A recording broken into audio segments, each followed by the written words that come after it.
FountainFX on Monday the 25th of August 2014. Few points to note today that it was a bank holiday in the UK, and so therefore 40% or roughly 40% of the volume of trading etc. would be out of the market today, so don't expect it to be a very heavy trading day today. Very light, not a huge amount of volatility out there, which is unfortunate for most traders. So a lot of guys will have just said, well, if London's shut, then we can't be bothered to trade either. So not really too much to talk about today, apart from the fact that obviously I'm back, having had 3 weeks touring around South Africa and enjoying the country, and drove literally from one end of the country to the other, all the way along the Garden Route and then up through Gauteng into Limpopo. So experienced some amazing wildlife and great people and all the rest of it. And unfortunately, en route back, my car has decided it doesn't want to run anymore.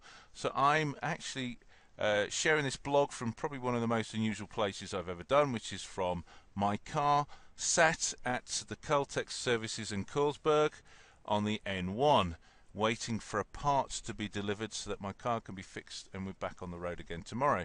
So that's really it from me, and if ever you're in Colesberg, stop in at the Caltex because the guys here are very friendly, got a nice little restaurant, and Hannes, who's the manager here, he's a good guy, and there's lots of guys here in Colesberg. Surprisingly enough, never ever knew of the place until I broke down here, and now I know quite a lot of people here, so it's always good to become friendly and meet as many people as possible. Anyway, getting back to the actual currency and currency markets and what happened today, we can have a look at this in front of us, the US dollar yen, very much in an uptrend. It's the 1 hour chart running like this, but over the weekend, for the close on Friday to the open on Monday morning, this morning, we can see there was a serious gap up.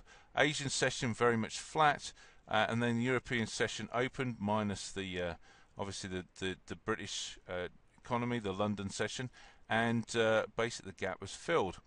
Then has gone flat since then. So that was really the move today. You've got to understand also that it wasn't really moving very much in that sense. We're talking 30 points from top to bottom.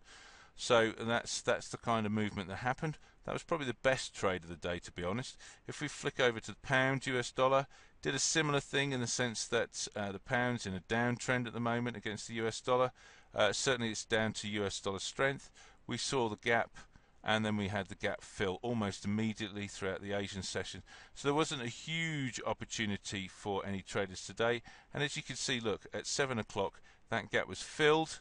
So when should London or Europe have been involved, literally it's just gone sideways. So we are talking like, you know, 10, 14 points, something like that. So there was no real opportunity on the pound against the US dollar today.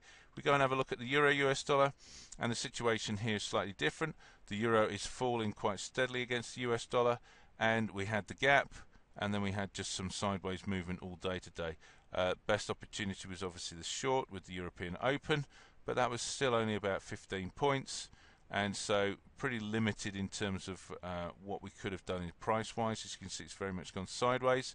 I think the expectation was to see if this gap fill would happen, and then there would be a continuation of the downtrend. As you can see, I've placed a sell order here at this level just before the gap fill, in the anticipation that price will continue to fall.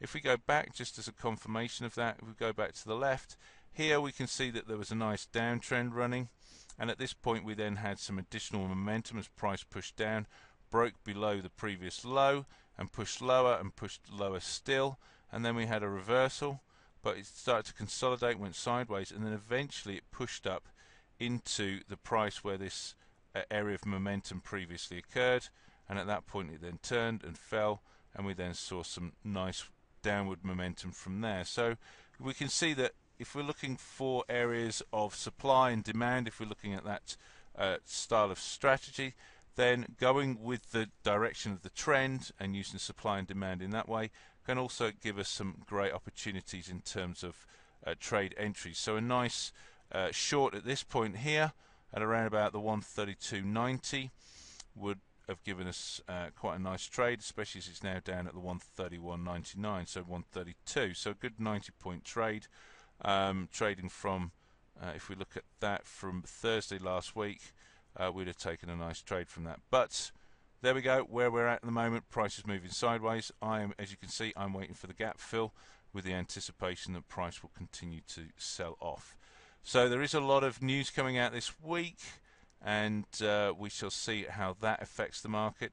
But other than that, happy trading from FountainFX, and we will catch you tomorrow. Bye-bye.